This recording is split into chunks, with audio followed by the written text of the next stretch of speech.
Bonjour à toutes et à tous et bienvenue à cette webconférence du jeudi 14 avril consacrée à la dépendance européenne du gaz russe. Vous avez été nombreux à vous inscrire et nous vous en remercions. Nous vous rappelons que tout au long de la conférence, vous pourrez poser vos questions dans le module, dans l'onglet questions en bas à droite de l'écran et nous tenterons d'y répondre à la fin de notre présentation. Donc, notre présentation, on l'a divisée en 4 parties. Une première partie qui vous sera présentée par Philippe, où on va regarder quel est le degré de dépendance des pays et des secteurs des importations de gaz russe. Une deuxième partie je vous présenterai et qui va regarder comment cela s'est traduit par une remontée de l'inflation et notamment des prix du gaz et de l'électricité. Toujours moi, je vais vous présenter les stratégies mises en œuvre par les institutions européennes et Philippe conclura sur les mesures mises en œuvre par les États nationaux. Donc, Philippe, je te laisse la parole sur la première partie. Ok.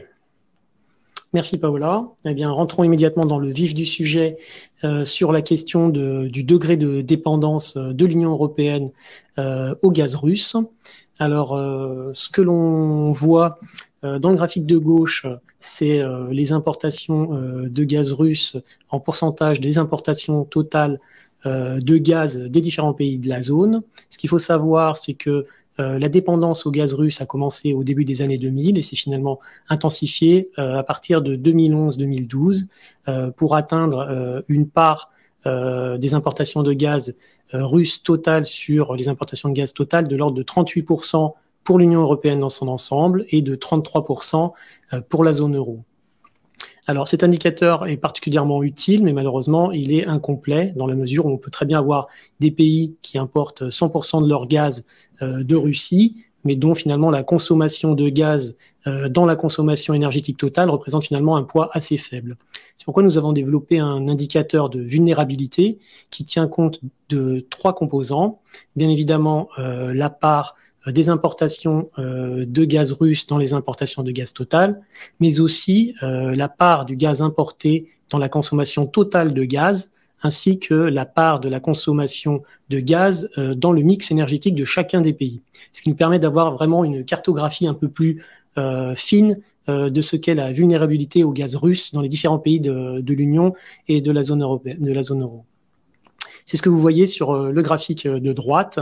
Alors en rouge, nous avons les pays qui sont particulièrement vulnérables au gaz russe. Nous avons typiquement l'Italie, l'Autriche, la Hongrie, la République tchèque, mais aussi les Pays-Bas et la Slovaquie par exemple. Ces pays concentrent à la fois un niveau d'importation de gaz russe élevé, mais aussi une consommation de gaz importante dans leur consommation globale énergétique. Ensuite, nous avons une deuxième catégorie de pays qui sont également assez fortement impactés par la dépendance au gaz russe. Typiquement, nous avons l'Allemagne et la Bulgarie, par exemple.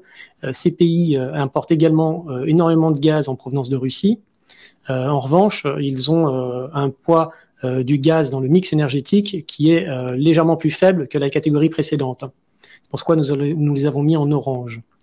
Nous avons ensuite des catégories de pays qui sont classés comme ayant une vulnérabilité moyenne, typiquement la France ou la Pologne, qui ont, eux, des niveaux d'importation encore légèrement inférieurs à ceux de la catégorie précédente, mais surtout une composition du gaz dans le mix énergétique qui est encore plus faible. Finalement, vous voyez des pays en vert, typiquement comme l'Espagne ou le Portugal, où la vulnérabilité au gaz russe est très très faible, voire quasi inexistante pour certains pays. Alors, ces pays vont évidemment avoir besoin de tisser des partenariats énergétiques pour combler cette dépendance à l'énergie russe. Je vous ai mis ici un tableau représentant les indices de concentration de fournisseurs de gaz pour les différents pays de la zone euro. il y a deux colonnes. La première colonne tient compte de l'ensemble des fournisseurs, y compris la Russie. La deuxième colonne est un indice de concentration qui exclut la Russie. Donc le but étant de voir si des pays sont très dépendants également d'autres fournisseurs de gaz que la Russie.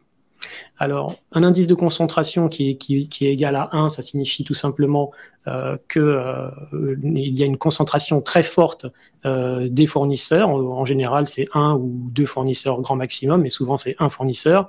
Un indice de concentration égal à 0 signifie que eh bien, vous avez finalement une diversité d'approvisionnement énergétique assez importante et que par conséquent, vous êtes relativement peu dépendant d'un seul fournisseur. Alors, ce que l'on constate, c'est que pour les pays où l'indice de concentration dans la première colonne est égal à 1 et la deuxième colonne est égale à 0, c'est tout simplement des pays qui sont exclusivement fournis auprès de la Russie. Les pays pour lesquels nous avons un indice de concentration de 1 dans la première colonne et de 1 également dans la deuxième colonne, eh bien, ça signifie tout bonnement qu'ils sont très dépendants d'un seul fournisseur, mais qui n'est pas la Russie. Typiquement, nous avons par exemple le cas de l'Irlande, qui s'approvisionne exclusivement en provenance du Royaume-Uni. Nous avons d'autres pays, typiquement, qui ont un degré de concentration hors Russie assez élevé, comme le Danemark, par exemple, qui lui s'approvisionne plus du côté de la Norvège. Enfin, si l'on regarde les 4 grands pays de la zone euro, on voit que on a aussi une diversité d'approvisionnement différente en fonction des pays. Typiquement, l'Allemagne a un indice de concentration plus élevé, c'est-à-dire qu'elle dispose de relativement peu de fournisseurs en gaz, comparativement, par exemple, à la France, à l'Italie ou à l'Espagne, qui ont des indices de concentration nettement plus faibles. Alors pour essayer de mieux comprendre les degrés de dépendance des uns et des autres, je vous propose ce slide qui intègre à la fois la consommation d'énergie par secteur et la consommation d'énergie par produit. Commençons par regarder d'abord la consommation finale d'énergie par secteur. Pour l'ensemble de la zone euro, ce que l'on peut remarquer, c'est que le principal secteur consommateur d'énergie dans son ensemble, c'est d'abord les transports, viennent ensuite les ménages, et ensuite finalement l'industrie en 3e position et en 4e position, les commerces et les services. Maintenant, si on regarde la ventilation par pays, on constate une image un peu différente, notamment avec une prépondérance de la consommation énergétique des ménages en Allemagne, en France et en Italie. En Espagne, c'est davantage les transports qui sont les plus énergivores. Et enfin, autre particularité, on remarquera que la consommation énergétique dans l'industrie occupe la 2e position en Allemagne, mais aussi également en Espagne. Si l'on regarde maintenant la consommation énergétique par produit dans l'ensemble de la zone euro, bien évidemment, on a une très grosse composante en produits pétroliers à hauteur de 36%. Et ensuite, on a à peu près, pour des niveaux équivalents, du gaz et de l'électricité. Maintenant, si on regarde la ventilation dans les différents pays de la zone, c'est là où ça devient un peu plus intéressant, eh bien, on a une consommation de gaz naturel très importante en Italie et en Allemagne, et à l'inverse, des parts de consommation en gaz naturel plus faibles en France et en Espagne, qui sont compensées bien évidemment par des consommations d'électricité nettement plus importantes et qui sont le reflet finalement d'un choix politique, notamment celui de l'utilisation d'un parc nucléaire. Pour rappel, l'Italie n'a pas de centrale nucléaire à disposition. L'Allemagne dispose encore jusqu'à la fin de cette année de 3 centrales nucléaires, mais qui sont en voie d'extinction. On va essayer de rentrer maintenant un peu plus encore dans le détail au niveau des différents secteurs consommateurs d'énergie. Alors rapidement sur le transport, bien évidemment, on retrouve comme principale ressource énergétique le gazole, l'essence, et ce qu'on peut remarquer quand même, c'est qu'en Italie, il y a quand même une consommation de gaz naturel qui apparaît, ce que l'on ne voit pas dans les autres pays de la zone. Du côté des ménages, là, c'est assez intéressant de voir que finalement, c'est le gaz naturel qui est le plus consommé pour l'ensemble de la zone euro, vient ensuite l'électricité. En revanche, si on regarde la ventilation dans les différents pays, on a là aussi une image assez différente, notamment dans le cas de l'Italie, où on a une consommation de gaz de la part des ménages très très importante, également importante en Allemagne, à hauteur de 37,5%. On voit que la consommation est moindre en gaz en France et en Espagne, et là aussi, on retrouve une compensation via la consommation d'électricité nettement plus importante en Espagne et en France également. Voyons maintenant ce qui se passe du côté des commerces et des services. Eh bien là, c'est assez net. On a une consommation électrique dans la zone euro qui domine sur la consommation de gaz. Maintenant, quand on regarde, c'est également le cas dans la ventilation par pays en ce qui concerne l'Allemagne, la France et l'Espagne, mais ce n'est pas le cas de l'Italie. Vous remarquerez que la consommation de gaz est plus importante que la consommation d'électricité dans les commerces et services italiens, ce qui est une particularité. Du côté de l'industrie, on a une ventilation des consommations énergétiques qui plaide massivement en faveur de la consommation de gaz et ensuite seulement de l'électricité. Quand on regarde dans la ventilation par pays, là aussi on a des disparités assez flagrantes, notamment le cas de l'Italie qui utilise plus d'électricité qu'elle n'utilise de gaz, alors que les trois autres partenaires, typiquement l'Allemagne, la France et l'Espagne, utilisent plus de gaz dans leur industrie qu'ils n'utilisent d'électricité, par exemple. Nous rentrons maintenant dans le détail de la consommation de gaz au sein de l'industrie, pour avoir une idée un peu plus précise des différents secteurs qui seraient impactés par un problème d'approvisionnement en gaz. Alors, si on regarde l'ensemble de la zone euro, les secteurs qui seraient les plus impactés, eh bien évidemment, ce serait la chimie, la pétrochimie en première position. En deuxième position, ce serait le secteur alimentaire. Et en troisième position, ce seraient les industries qui utilisent les minéraux non métalliques, c'est-à-dire les entreprises qui utilisent, qui font de la verrerie, de la céramique, essentiellement.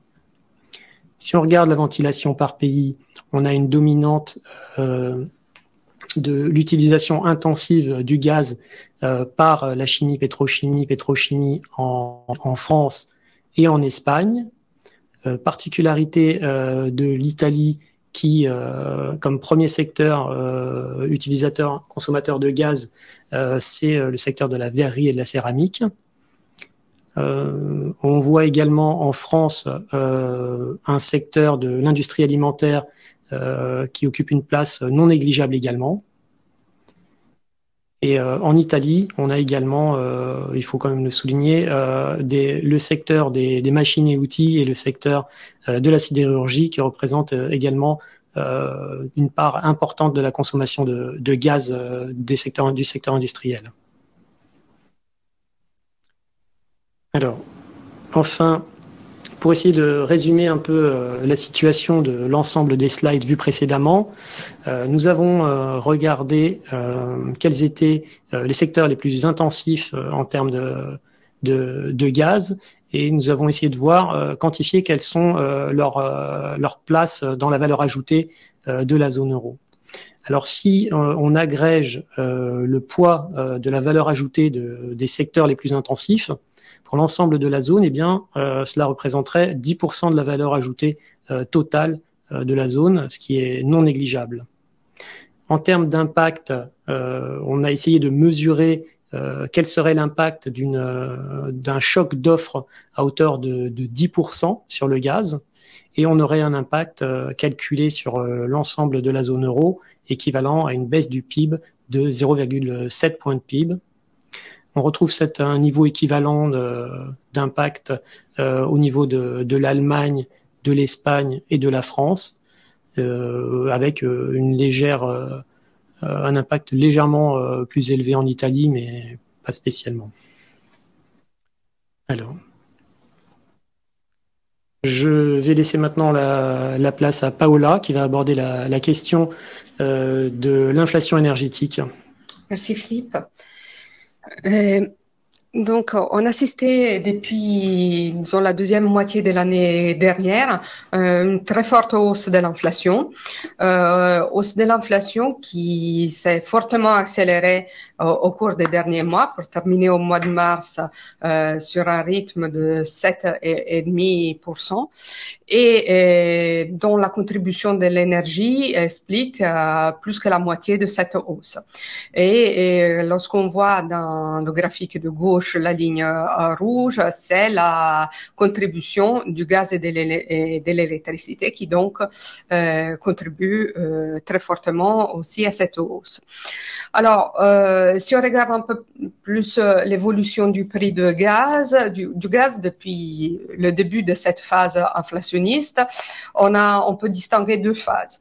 Une première phase qui est celle, disons, de 2021 et qui est beaucoup plus liée à la reprise post-Covid avec une demande très forte liée à la réouverture des activités et des commerces qui se heurtent à une demande qui a du mal à se mettre en place, y compris pour des questions logistiques, d'acheminement, de l'approvisionnement. Il y a contribué aussi une hausse du prix des émissions de CO2.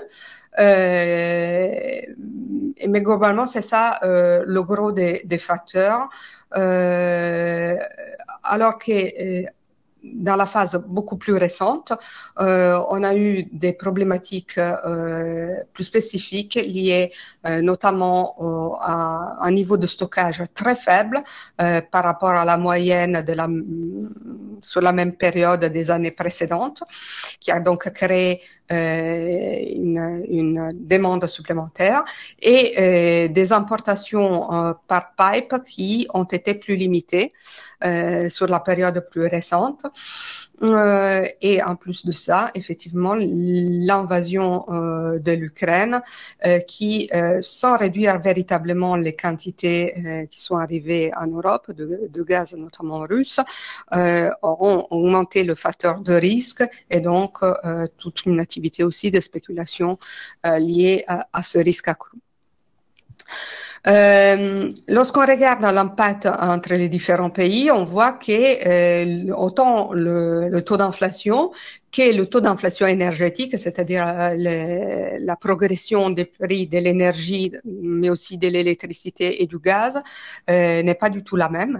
Elle dépend naturellement de la part de l'énergie dans la consommation des ménages, dans les dépenses de consommation des ménages, qui va déterminer aussi la pondération qui en est faite dans l'indice des prix à la consommation, mais aussi de toute une série de facteurs qu'on va voir un peu plus en détail, qui sont la spécificité du marché de l'électricité, des prix de l'électricité européen, le bouquet énergétique auquel faisait allusion auparavant Philippe, et aussi le coût du réseau ou de la taxation qui peut être différent d'un pays à l'autre.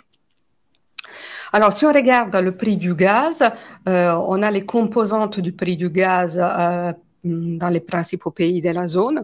Et ce que l'on voit, on voit que le coût de l'approvisionnement est relativement homogène entre pays. Ce qui change est en revanche le coût du réseau, qu'on peut voir dans le graphique de gauche pour les ménages, pour le prix du gaz aux ménages est plus élevé en Espagne et en France, et surtout l'effet des taxes, que ce soit la TVA, les taxes sur les capacités, sur les énergies renouvelables ou les taxes environnementales, qui peuvent être très importantes, notamment aux Pays-Bas. Mais lorsqu'on regarde dans le graphique de droite sur les prix du gaz pour les entreprises, également en Allemagne et en France. Si on regarde en revanche les prix de l'électricité, on voit beaucoup plus d'hétérogénéité. Et y compris sur la partie, sur la composante énergie et approvisionnement. Bien sûr, on a aussi des différences dans les coûts du réseau qui peuvent être importants. On a aussi des différences assez importantes dans la partie taxe qui est particulièrement élevée en Allemagne, qui cette fois-ci comprend aussi les taxes sur le nucléaire dans certains pays.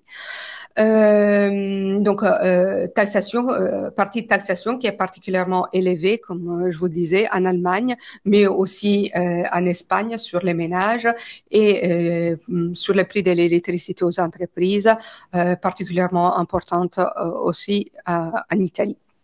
Mais comme vous voyez, il y a effectivement une différence dans le coût d'approvisionnement qui, lui, dépend en fait, du fonctionnement du marché européen de l'électricité. C'est un marché qui est appelé pay as clear, qu'on va payer le prix qui permet de égaliser l'offre et la demande. Et sur la base du coût réel du producteur, du dernier producteur qui a permis d'égaliser l'offre et la demande. Donc, on a différents producteurs qui ont des coûts de production, d'exploitation assez différents. On voit bien qu'on a tous les renouvelables solaires et éoliens qui ont des coûts d'exploitation assez faibles et qui vont rentrer sur le marché avec un certain nombre de capacités. Ensuite, on a l'électricité par hydraulique qui est un peu plus cher, qui va fournir une tranche supplémentaire en fait d'offres pour arriver aux productions les plus chères qui sont le charbon et le gaz. Donc tant que la demande est pleinement satisfaite par disons l'offre possible avec le solaire, l'éolien ou l'hydroélectricité, eh bien là, on scalera sur le prix du dernier producteur, qui peut être, par exemple, si la demande est de 80 gigawatts, on peut faire un exemple, on aura besoin aussi de la production de charbon, et donc on scalera sur le prix du dernier producteur, donc le prix marginal du producteur de charbon qui est de 55 euros par exemple.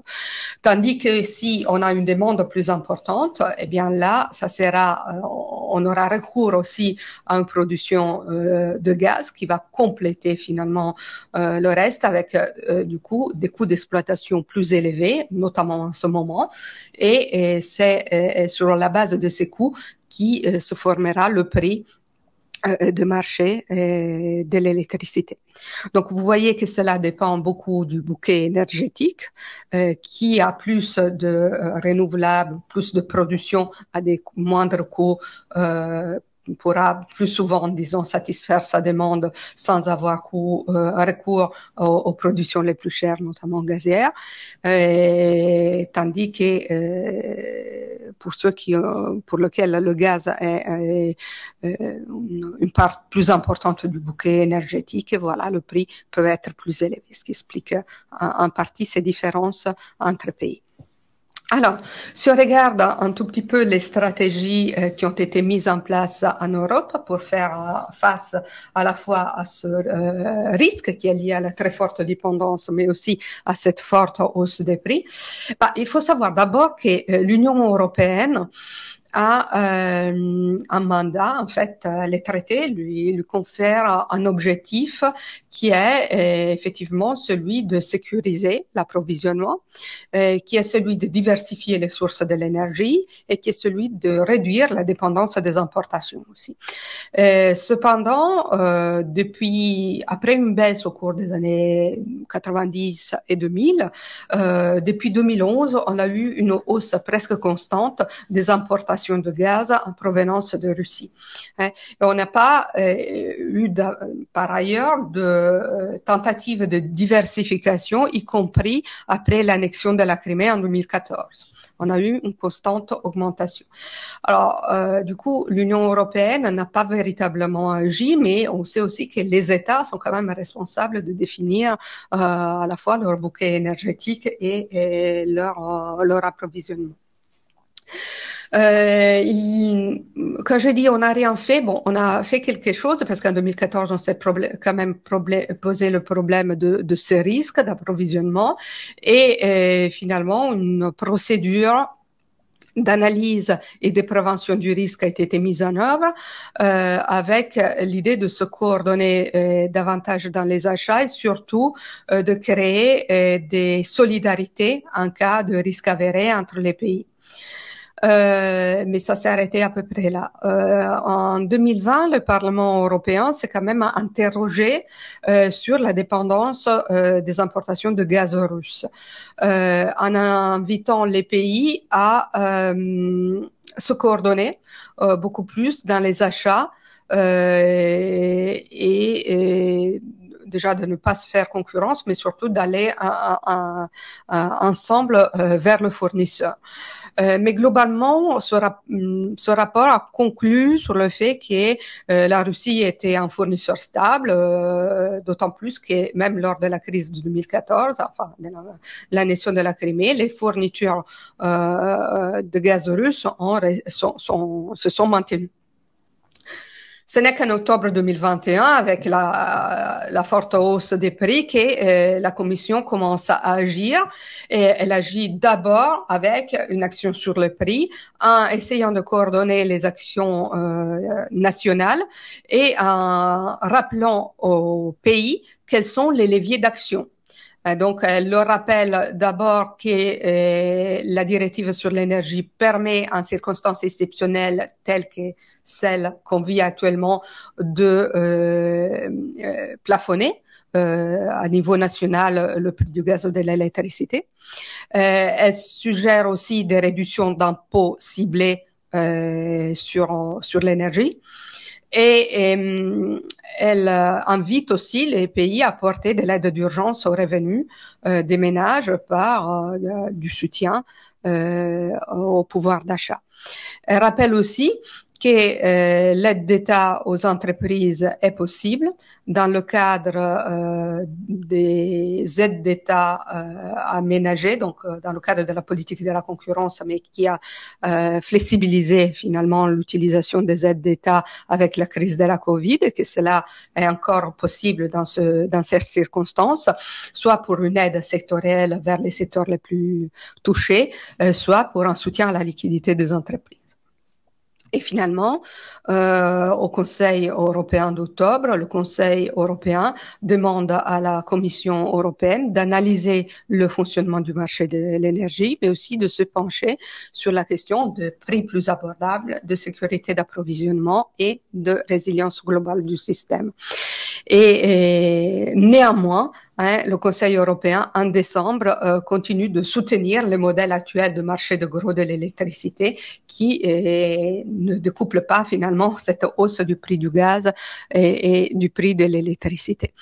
En décembre, néanmoins, la Commission européenne va présenter un pacte pour décarboner le gaz et sécuriser l'approvisionnement et pour la promotion de l'hydrogène,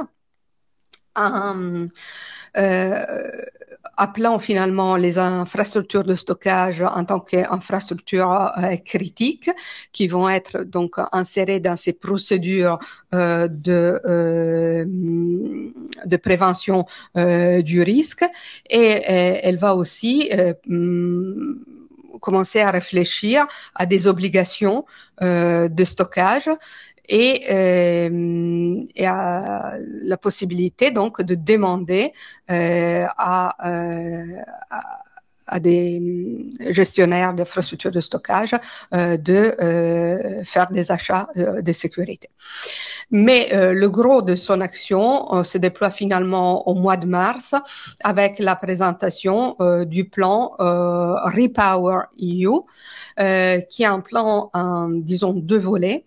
Un volet qui vise à rappeler toutes les mesures qui peuvent réduire l'impact sur les prix, donc les mesures que j'ai évoquées et que la Commission avait déjà proposées en octobre, en proposant deux autres mesures qui sont l'utilisation l'invitation aux pays à utiliser les recettes du système européen d'échange des quotas d'émissions qui permet 30 milliards de recettes par an quand même, donc, et le restituer finalement aux ménages ou aux consommateurs qui sont touchés par la hausse des prix.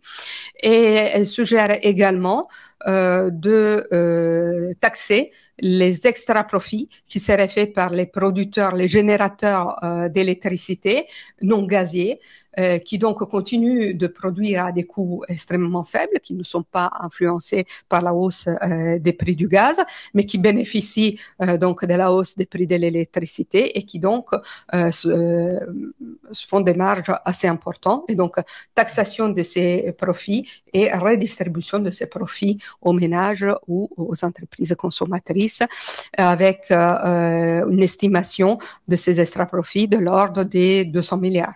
Donc pas négligeable.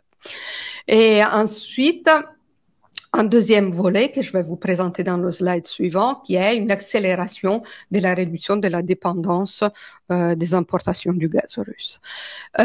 Toujours en mars, elle s'attaque finalement, la Commission, à la question du stockage. Et elle prend trois sortes de mesures, disons. Une première, une obligation de stockage à hauteur de 80% à l'horizon du 1er octobre de l'année pour préparer l'hiver prochain.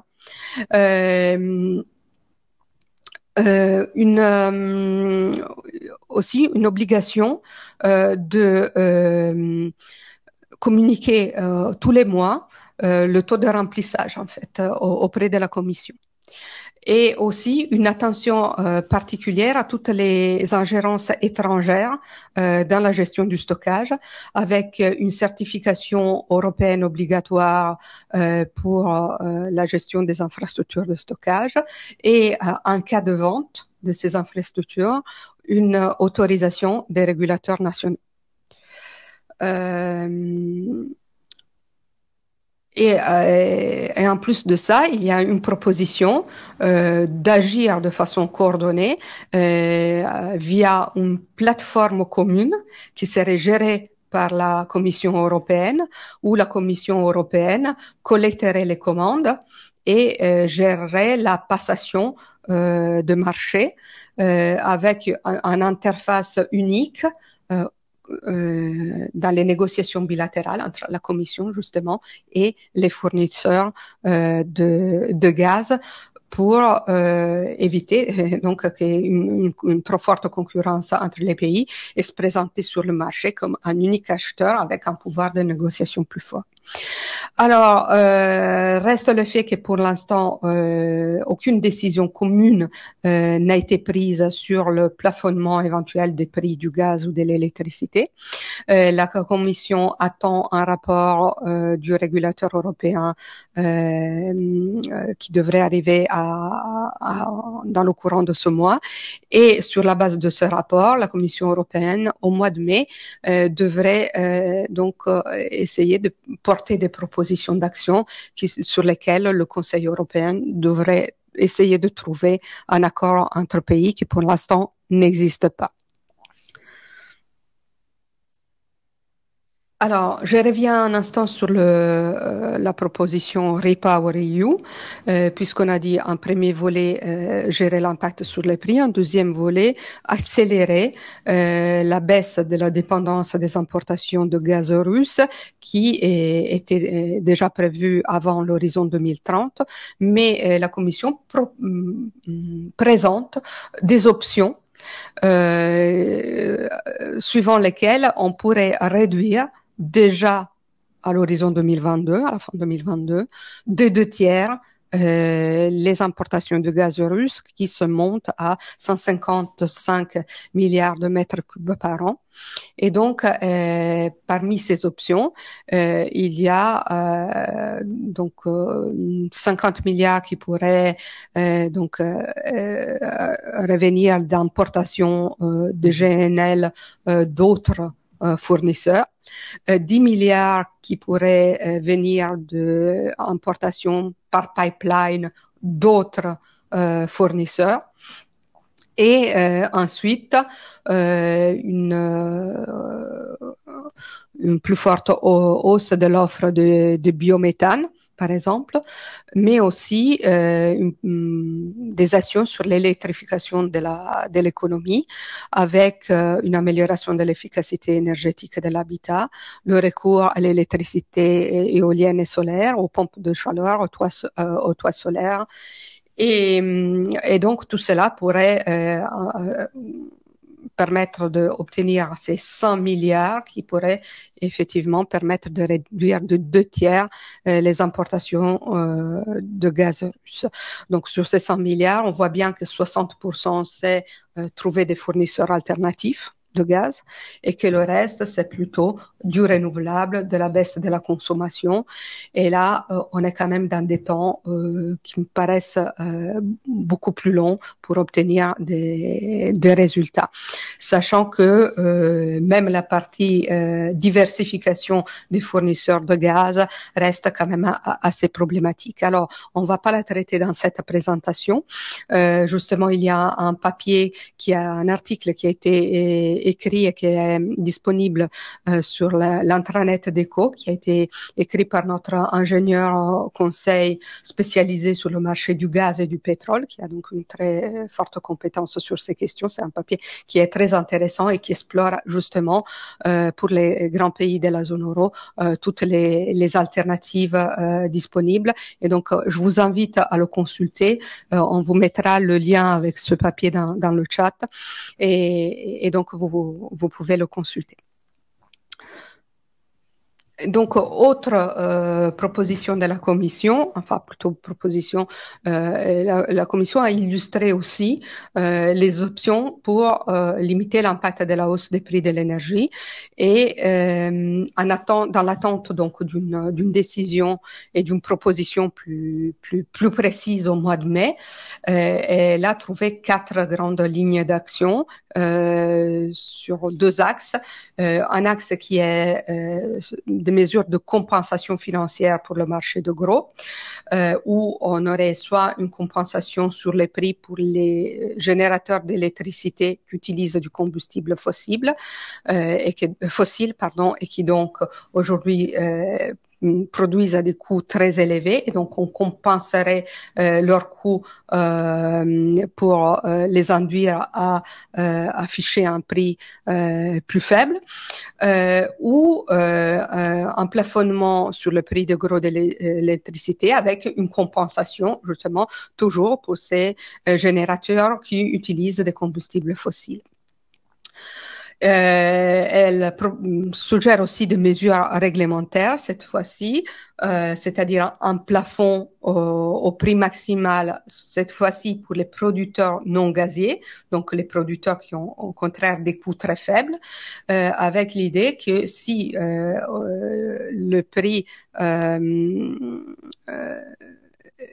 leur prix dépasse en fait ce plafond, eh bien une partie des subventions publiques à l'investissement qu'ils reçoivent serait remboursée et pourrait aller donc rembourser les consommateurs du coût plus élevé.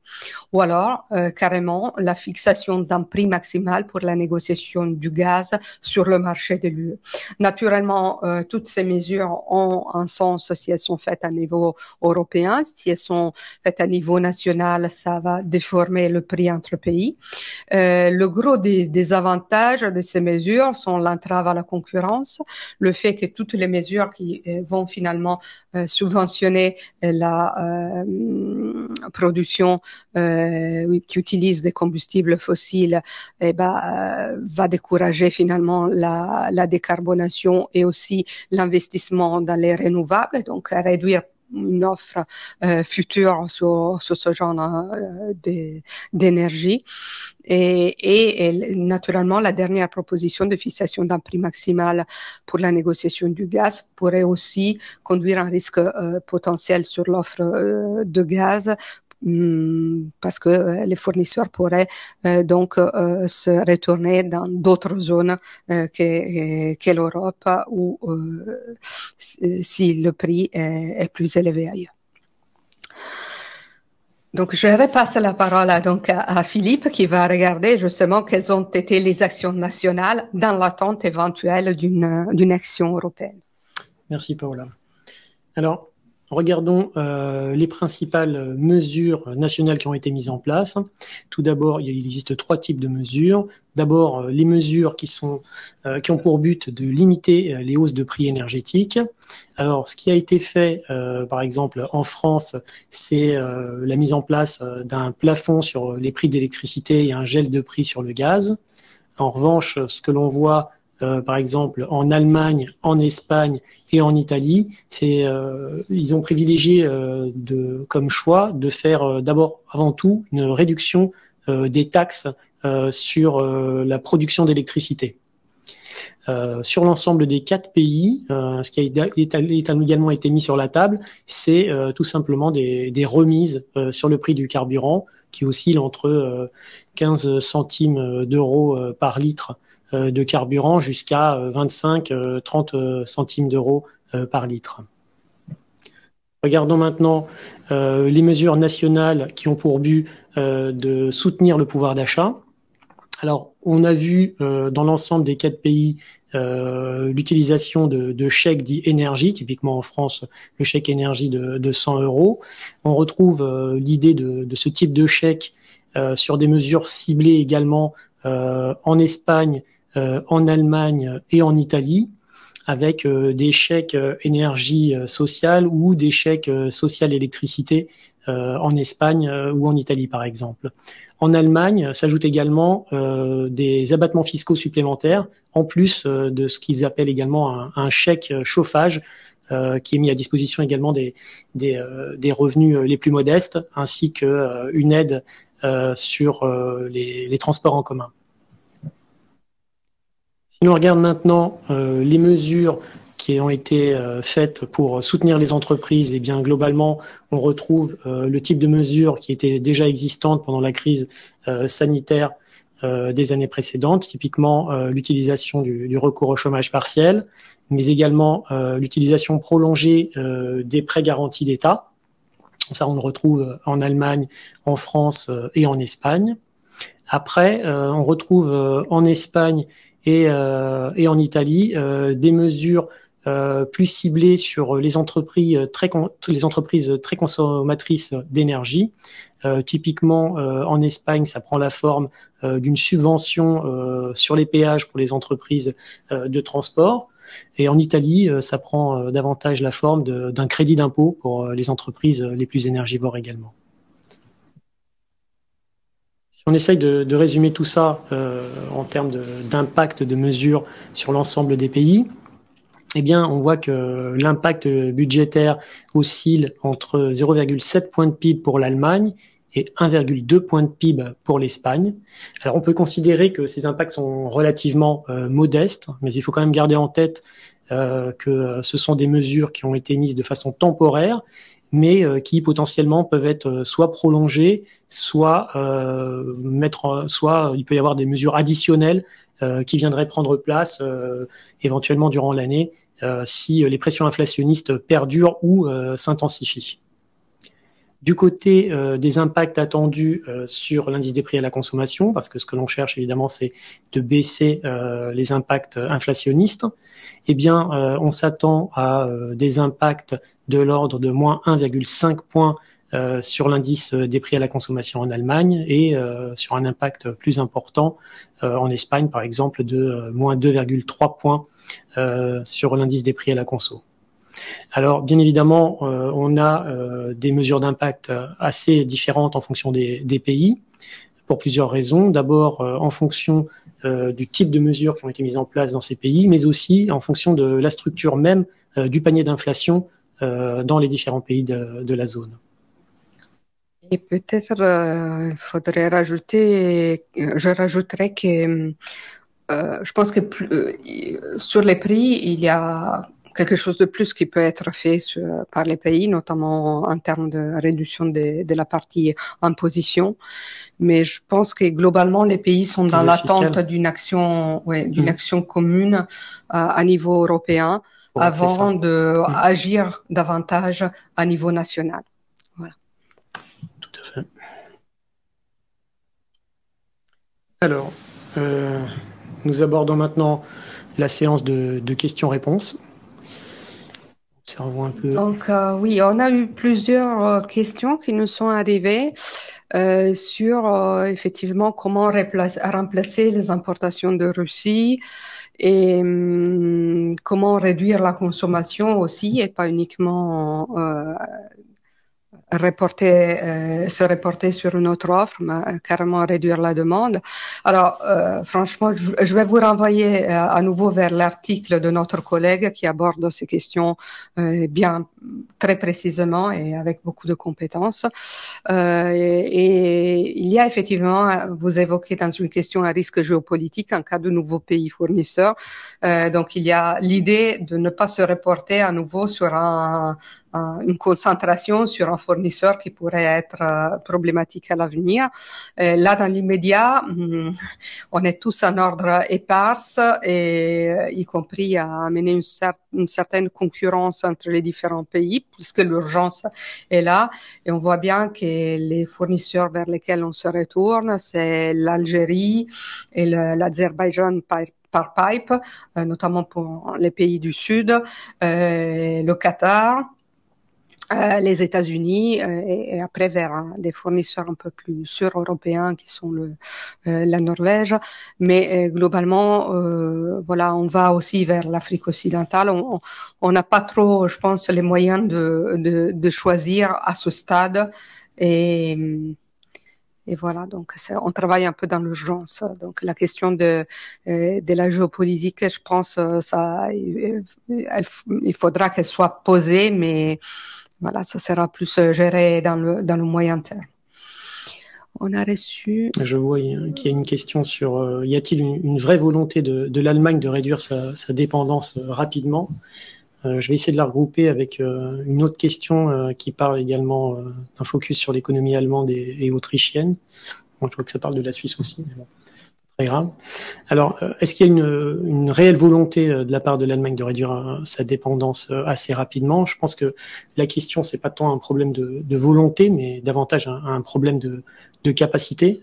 On l'a vu tout à l'heure dans les slides précédents, que la consommation de gaz était très importante parmi les ménages. Je crois qu'il y a à peu près 50% des foyers qui utilisent le gaz pour se chauffer, donc c'est très important. De l'autre côté, on a également les industries qui sont très consommatrices de gaz également en Allemagne, ce qui pose évidemment un problème. Alors, pour l'instant, officiellement, ce que dit le pays, c'est que eh bien, il pourrait s'affranchir assez rapidement, notamment du charbon russe d'ici cet été.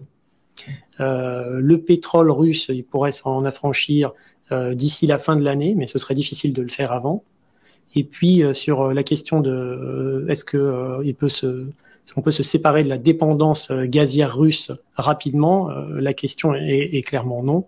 Le gouvernement estime lui-même qu'il pourrait pas s'en affranchir d'ici 2024. Alors pourquoi cette date? Tout simplement parce que le pays a décidé d'arrêter finalement ses centrales nucléaires à la fin de l'année 2022 et de ne pas étendre leur utilisation au-delà. Premièrement, et deuxièmement, le pays n'a pas de port méthanier actuellement permettant d'acheminer finalement le gaz liquéfié à l'intérieur du territoire du pays. Alors ce qui se passe, c'est qu'aujourd'hui, il y a 4 projets qui sont en cours de construction pour créer des ports méthaniers en mer du Nord. Ces 4 projets-là ne verront pas le jour avant 2024. Ils prendront place essentiellement entre la côte de Brême et d'Hambourg, mais ça va prendre un peu de temps. Donc c'est davantage un problème de capacité à s'affranchir du gaz russe qu'un problème de volonté, de mon point de vue. Ensuite, si on regarde du côté autrichien, parce que je vois qu'il y a une question aussi là-dessus, eh bien la situation, c'est aussi une situation de dépendance du gaz assez élevée, on l'a vu également tout à l'heure, un peu moins du côté des ménages, mais tout autant que tout autant que l'Allemagne du côté de l'industrie, qui est elle aussi une très forte consommatrice de gaz naturel. Alors là aussi, on a des difficultés. Le pays ne dispose pas de centrales nucléaires. Bien évidemment, il n'a pas accès à la mer. Donc, par conséquent, il peut pas non plus se faire acheminer le gaz par bateau. Donc, la seule solution reste les gazoducs s'il veut se faire approvisionner en gaz. Donc là aussi, on voit bien qu'il y a une situation assez complexe et l'affranchissement de la dépendance au gaz russe va prendre un peu de temps dans ces deux pays. Pour l'Autriche, tout de même, il faut signaler qu'elle a une composante d'énergie renouvelable dans son mix énergétique qui est quand même assez importante comparativement aux autres pays. Et probablement, on peut supposer que le gouvernement met tout en place pour développer au maximum ces énergies renouvelables de façon à combler l'éventuel problème d'approvisionnement en gaz russe. Alors, on a une autre question. Quel est le risque monétaire sur l'euro, notamment de l'obligation de payer Gazprom en rouble? Alors, il faut savoir que depuis le début de la guerre, déjà, les grandes entreprises russes avaient l'obligation de convertir 80% de leurs recettes en devises en roubles. Donc, vous savez que les pays européens ont l'unanimité dit non par rapport à cette proposition ou soi-disant obligation exprimée par Poutine, qui pose des problèmes en termes de contrat, de respect contractuel quand même, parce que les contrats sont quand même faits en dollars et en euros. Et globalement, ce qui va se passer, c'est que Gazprom, en fait, les pays européens vont payer Gazprom Bank en euros.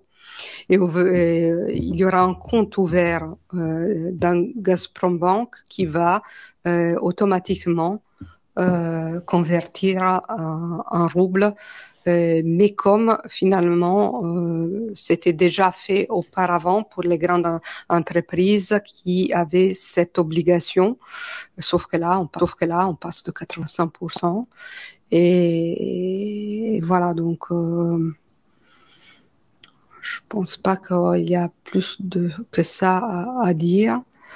Après, il y avait une question, est-il envisageable que la Russie coupe le gaz de son initiative? Ben, c'est bien toute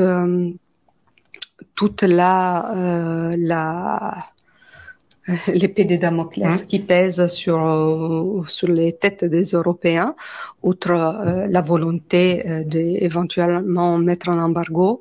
Oui, la Russie peut le faire. Bon, il est vrai que on a déjà eu un cas de sanction en 2014 avec l'annexion de la Crimée, et on a vu que on n'a pas eu d'interruption dans les fournitures. C'est pas dans l'intérêt de la Russie à ce stade, puisque les recettes lui sont bien utiles pour financer son économie et l'économie de guerre. Bon, c'est vrai que c'est surtout les recettes du pétrole qui sont plus intéressantes encore, en fait, plus importantes que les recettes du gaz. Mais les recettes du gaz sont pas négligeables, donc surtout que finalement tout ce qui est acheminé par pipe à l'Europe va être difficilement acheminé ailleurs, dans le sens que même la Chine, qui est un potentiel client, eh bien, on voit bien qu'on n'a pas encore de flux important de pipes qui peuvent arriver dans le court terme en Chine, et du coup, effectivement, tout le reste de l'offre devrait être traduite finalement en gaz liquéfié pour prendre des destinations alternatives. Et après, il y a encore la volonté de Gazprom de se montrer fournisseur fiable, y compris pour les prochains clients, acheteurs. Et donc, c'est un peu un jeu, je te tiens, tu me tiens par la barbichette. On verra qui rira en premier. Donc voilà, sur ce point. Bon, je pense qu'on a largement dépassé notre notre temps. Et donc, on vous remercie de votre attention. Vous pourrez réécouter la webconférence en replay. Il y aura aussi un lien pour retrouver notre support. Et voilà, on vous remercie de votre attention et on vous donne rendez-vous à une prochaine webconférence. Merci. D'accord, merci.